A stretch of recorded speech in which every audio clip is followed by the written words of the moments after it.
Anak, hindi mo alam sa bawat gabing tahimik, habang ikaw ay dumedede, may luha sa aking pisngi. Walang tunog, walang hinaing, di pwedeng mapansin na ako'y napapagod na rin. Ubos na ang katawan, magulo na ang isipan.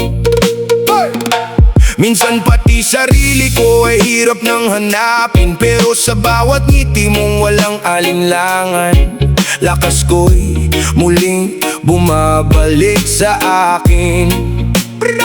May maliit na kamay na mahigpit ang kapit, may munting labi na ako ang hinahanap. Kahit masakit na ang dibdib kong pagod, patuloy pa rin lumalaban ng puso. Kaya kahit pagod na ako, bumabangon pa rin. Dahil ikaw ang dahilan kung bakit ako'y gigising.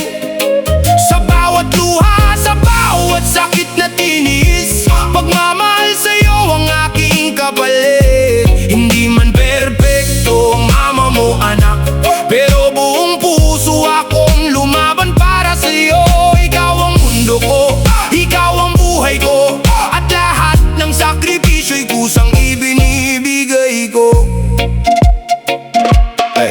May mga araw na gusto ko nang sumuko, pero paano kung ikaw ang umaasa sa akin? Kailangan kong buhayin ang sarili kong sugatan para maibigay sa'yo ang lahat ng kailangan. Hindi mo man nakikita ang aking mga laban, ang puyat, ang takot at mga pag-aalala. Ngunit sa bawat yakap mo sa aking dibdib, parang nawawala ang lahat ng pagod ko.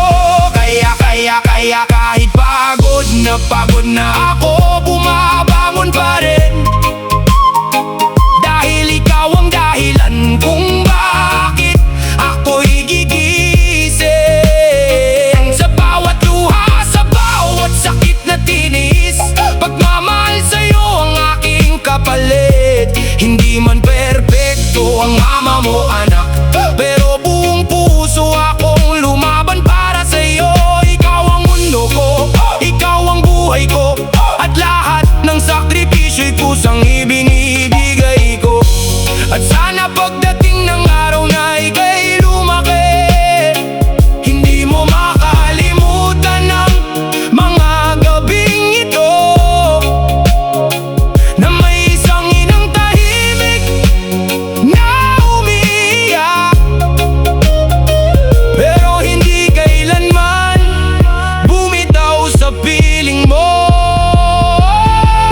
Kaya kahit pagod na ako, bumabangon pa rin.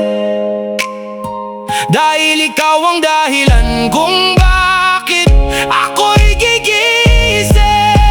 Hindi man perpekto ang mama mo, anak, pero lumaban siya para sa'yo hanggang sa huli. At kung sakaling maalala mo ang nakaraan, sana'y sabihin mo sa puso mong totoo. Hindi perpekto ang mama ko, pero minahal niya ako ng buong buo, at lumaban siya para sa akin.